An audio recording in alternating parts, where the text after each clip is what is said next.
मुस्लिम समाज के लिए मोदी जी आंसू बहा रहे हैं, घड़ियालू आंसू बहा रहे हैं कि पसमानदा देश में पिछड़ा हुआ है। योगी जी को ये कहना चाहिए इस प्रदेश में देश में सभी लोग सुरक्षित हिंदू क्यों शब्द लगा देते हैं। इसमें हिंदू मुसलमान बात करने की क्या ज़रूरत है। यही तो एक कमी है।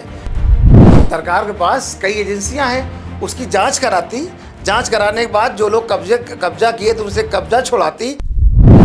नमस्कार, मैं देवेश त्रिवेदी और आप देख रहे हैं न्यूज़ 7 हिंदी। हमारे पास एक ऐसे नेता इस समय मौजूद हैं जो किसी के पहचान के मोहताज नहीं। तो इस समय हमारे पास मौजूद हैं पसमानदा समाज के संस्थापक, राष्ट्रीय अध्यक्ष एवं पूर्व राज्य मंत्री अनीस मंसूरी जी। सर, आपका बहुत बहुत स्वागत है हमारे चैनल। धन्यवाद। तो सर, इस समय करंट में सबसे ज़्यादा चल रहा है वक्फ बिल जी। और मुद्दा कोई भी हो, पसमानदा समाज बढ़ चढ़ के हिस्सा लेता है, आगे आता है, लोगों के मुद्दों को और बढ़ा कर बताता है। तो सर, वक्फ बिल पर पहले भी आपके कई सारे बयान आए हैं कि जो है जैसे वक्फ बिल पास होगा और हम ब्लैक डे मनाएंगे। कल भारत देश की राष्ट्रपति द्रौपदी मुर्मू ने भी मंजूरी दे दी है वक्फ बिल को। तो सर, इस पे आप क्या कहना चाहेंगे? देखिए, जो देश के अंदर वक्फ संशोधन बिल आया है, पसमानदा मुस्लिम समाज इस बिल का घोर विरोध करता है और ये बिल सर से पांव तक पूरी तरह से गलत है। सवाल इस चीज़ का है कि जब वक्फ की ज़मीनें हमारे पुरखों ने जो दिया था, दान दिया, वक्फ किया, तो पुरखों ने जो हमारे मुस्लिम समाज में गरीब पसमानदा तबके के लोग थे, कमज़ोर वर्ग के लोग थे, और उनको दिया, बेवाओं को दिया, और शिक्षा के स्तर को बढ़ाने के लिए कि जो कमज़ोर लोग हैं शिक्षा इससे लाभ उठा के शिक्षा आगे अपनी शिक्षा को बढ़ा सकें। बीमारों के लिए दिया, लाचारों के लिए किया, उनके इलाज के लिए किया। ये व्यवस्था उन कमज़ोर और वंचित शोषित समाज के लिए किया था। सवाल इस चीज़ का है कि ज़मीन मेरी, प्रॉपर्टी मेरी, हमारी ज़मीन मैंने इनके नाम दान कर दिया, तो दान हमने जब कर दिया तो मैं इसका मालिक नहीं रहा। अब दान कर दिया कि इन समाज के नाम, तो समाज की ज़मीन हो गई। वो देश की धरोहर तो है, लेकिन भारत सरकार की, उत्तर प्रदेश सरकार की नहीं है। नहीं तो पसमानदा समाज सर क्या हाँ, ये इसी पे आ रहा हूँ कि ये हमारे पुरखों ने जो दान दिया था वो केवल कमज़ोर पसमानदा तबके के मुसलमानों के लिए किया था। लेकिन अफसोस की बात है कि मुस्लिम समाज में जो बड़े अपर कास्ट के मुसलमान बैठे हुए हैं, ऊंची जात के मुसलमान बैठे हुए हैं, इन्हीं लोगों का बोलबाला रहा। वक्फ बोर्ड के अंदर जो चेयरमैन अब तक केंद्र सरकार से राज्य सरकार तक जितने भी बोर्ड हैं, सब में अध्यक्ष बने तो वो मुस्लिम अपर कास्ट के लोग बने। उन लोगों ने पसमानदा तबके के लिए ना तो कोई विद्यालय बनाया, ना तो कोई स्कूल बनाया, ना कोई मदरसे बनाए, ना कोई रोज़गार के लिए मार्केट बनाई। वो की संपत्ति इतनी भारी भरकम होने के बाद ना मार्केट संपत्ति बनाई, ना उन्होंने मॉल बनाया, ना उनके उसी ज़मीन पर उनके लिए रोज़गार के लिए कोई चीज़, लघु एवं कुटीर उद्योग कोई चीज़ काम नहीं किया। ऐसे में उन लोगों ने तमाम वक्फ ज़मीनों को हथियाने का काम किया नाजायज़ तरीके से। अब सरकार ने देखा कि ये तमाम मुतवल्ली बैठे हुए हैं और वक्फ की ज़मीनों को कब्ज़ा करते जा रहे हैं, तो सरकार की जिम्मेदारी ये थी कि अगर कहीं भ्रष्टाचार हो रहा है तो उस भ्रष्टाचार के खिलाफ जांच कराएं, उसमें दोषी उनके खिलाफ कार्रवाई करनी चाहिए। बात तो यही है। अब हमने जो वक्फ बोर्ड बनाया अपनी प्रॉपर्टी के देख रेख के लिए, प्रॉपर्टी हमारी है, हमने वक्फ बोर्ड को अपने देख रेख के लिए रखा है। अगर भ्रष्टाचार है तो वक्फ बोर्ड के खिलाफ कार्रवाई सरकार को करनी चाहिए। और मैं आपके संज्ञान में लाता चलूँ कि 2020 में इसी भ्रष्टाचार को लेकर के इसी योगी जी की सरकार ने एक जांच कमेटी, सीबीआई की जांच कमेटी बैठा ली थी, सीबीआई जांच के लिए किया।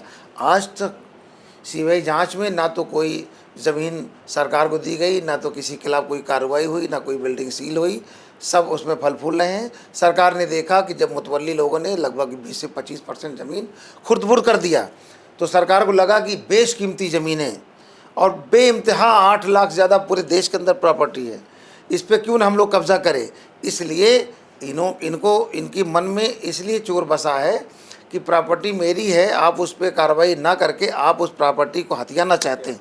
अपने साथ लेना चाहते, डीएम को आपने पावर दे दिया, और जो ट्रिब्यूनल में हमारे केस चलते थे हाई कोर्ट के रास्ता खोल दिया आपने, और ये कहा कि इसमें हिंदू कमेटी में हिंदू हिंदू भी होंगे। पसमानदा समाज और अन्य लोगों को मतलब वक्फ बिल जो पास हुआ है, विधेयक पास हुआ है, इससे मतलब कहाँ पे दिक्कत आ रही है? अरे ये क्या लगता है उनकी जमीन जो है छीनी जा रही है उनसे? अरे भाई, ये जो ज़मीन मुस्लिम में जो वक़्फ़ किया था, ये पसमानदा लोगों के लिए क्या था? तो ये सरकार एक तरफ पसमानदा मुस्लिम समाज के लिए मोदी जी आंसू बहा रहे हैं, घड़ियालू आंसू बहा रहे हैं कि पसमानदा देश में पिछड़ा हुआ है, पिछली सरकारों ने इसका शोषण किया है और इसके लिए हमें काम करना चाहिए। लेकिन आप 12 साल से आप बता दीजिए कि क्या काम किया पसमानदा मुसलमानों के लिए? पिछली सरकार को कोसने से कोई फ़ायदा तो है नहीं। आप पावर में, आपको जो उनकी गलती थी वो गलती उससे ज़्यादा गलती आप कर रहे हैं कि आप पसमानदा की बात तो करते हैं, लेकिन अबुल कलाम आज़ाद फेलोशिप के तहत पसमानदा मुसलमानों को उनको कोचिंग की व्यवस्था थी, आपने वो छीन लिया। धारा 341 में पसमानदा मुसलमानों की रिजर्वेशन की लड़ाई चल रही थी, आपने उसमें उन पसमानदा खिलाफ सुप्रीम कोर्ट में आपने बयान दे दिया। आपने जो तलाक बिल लाए उसमें ज़्यादातर कम पढ़े लिखे मुसलमान घरेलू हिंसक में वो तलाक पल भर में वो तलाक दे देंगे और जेल चले जाएंगे। उत्तर प्रदेश के मुख्यमंत्री तो कहते हैं जितना हिंदू सुरक्षित है यूपी में कहें या पूरे भारत में बीजेपी सरकार है, तो कहते हैं जितना हिंदू सुरक्षित है उतना ही हर एक वर्ग का व्यक्ति सुरक्षित है। नहीं, अब ये योगी जी को ये कहना चाहिए, इस प्रदेश में देश में सभी लोग सुरक्षित, हिंदू क्यों शब्द लगा देते हैं? इसमें हिंदू मुसलमान बात करने की क्या ज़रूरत है? यही तो एक कमी है कि आप मुख्यमंत्री के पद पर रह करके आप हिंदू और मुसलमान, सिख, ईसाई, बौद्ध के चश्मे से देखते हैं। ये कहना चाहिए कि हमारे राज्य में सभी धार्मिक लोग सुरक्षित हैं, हिंदू सुरक्षित है, ये कौन सी बात है? तो क्या सर आपको लगता है कि जो है ये जो वक्फ बिल पास हुआ है इसका कुछ असर जो है 2027 के चुनाव पे पड़ेगा? देखिए, साफ बात बोल देता हूँ कि ये जो बिल पास हुआ, एक तो ये इसका तरीका गलत था। अगर सच में आपको लगता कि ये भ्रष्टाचार हो रहा है और हम इसमें कुछ बदलाव चाहते हैं, तो जो अमेंडमेंट आप संशोधन चाहते थे, तो संशोधन से पहले आप एक ड्राफ्ट तैयार करते। आप घड़ा भी लेने जाते हैं 100 रुपये 50 रुपये का, तो पहले उसको बजा के देखते फूटा तो नहीं है कहीं। अगर फूटा नहीं लेते हैं तभी तो लेते हैं।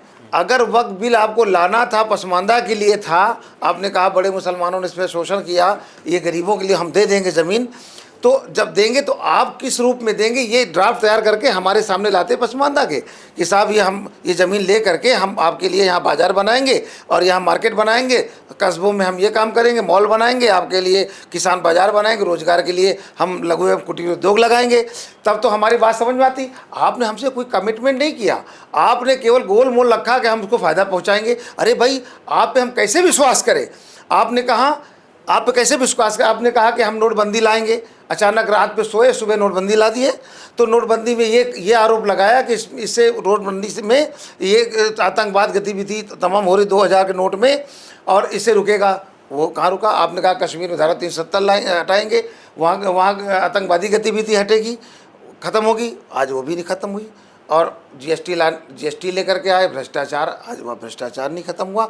तो आप अब तक जितने बिल लाए, ज़्यादातर बिल मुसलमानों के खिलाफ लाए। आप क्या इस देश के अंदर एक ट्रस्ट? सर आपने जैसे करप्शन की बात की, भ्रष्टाचार की बात की, तो ये सर कोई भी सरकार हो, हर एक सरकार में रहा है, चाहे वो समाजवादी पार्टी की सरकार रही हो या फिर आगे कहें कांग्रेस की केंद्र में सरकार रही हो, अब बीजेपी की है, तो अब कोई भी सरकार करप्शन तो कोई नहीं कर सकता। हाँ, तो उसके लिए जांच एजेंसी है। सरकार के पास कई एजेंसियां हैं, उसकी जांच कराती, जांच कराने के बाद जो लोग कब्जा किए तो उनसे कब्जा छुड़ाती, तब एक अपना कैरेक्टर पेश करती कि साहब हमने जांच में इतने लोग गलत हैं, इनके खिलाफ कार्रवाई किया। अब मुझे आशंका है कि ज़मीन खुर्द बुर्द होगी, तो हमने ये ड्राफ्ट तैयार किया, हिसाब से सारे मुस्लिम समाज के लोग बैठाल करके और फैसला कर लेते। आपने 5000 लोगों से राय लिया। कमेटी में जो सांसद थे अलग अलग पार्टी के, आपने उनकी बात नहीं रखी, एक भी बात उनकी नहीं रखी आपने। केवल आपके गठबंधन के 14 सांसद थे, उनकी बात आपने मान ली, आपने रख दिया। तो आपको जब जेपीसी कमेटी बनाना था तो या तो हम लोग मशवरे मानते, और जब आपको मनमानी ही करना था तो बनाने के नाटक करने की क्या जरूरत है? सीधे सीधे तो थोप देते। जो आज आप सत्ता के और बहुमत के नशे में चूर हैं। और एक बात और मैं बताता चलूँ, आज जितना भारतीय जनता पार्टी इस बिल पर जितना गुनहगार है, उससे कहीं ज़्यादा सेकुलर दल कहे जाने वाले नीतीश कुमार जी, इसके लिए चिराग पासवान जी, जीताराम मांझी जी और चंद्रबाबू नायडू जी, जयंत चौधरी जी, ऐसे जो सेकुलर दल कहे जाने वाले और उनकी 240 के बाद संख्या बढ़ा के सरकार बनाने वाले लोग और जो वहाँ तालियां बजा रहे हैं, ये मुसलमानों को वोट पर जीत करके आए थे। अभी चुनाव में जाएंगे तो इनको मुसलमान जवाब देगा, इनको जवाब देना पड़ेगा। वक्फ बिल को लेकर हर जगह जो है टिप्पणी उठी, चर्चा हुई, लोग बाग धरने पे बैठे, सब कुछ हुआ। और अभी हाल ही में जो है कांग्रेस के बड़े नेता जयराम रमेश जी इस पर याचिका भी दायर कर दी है।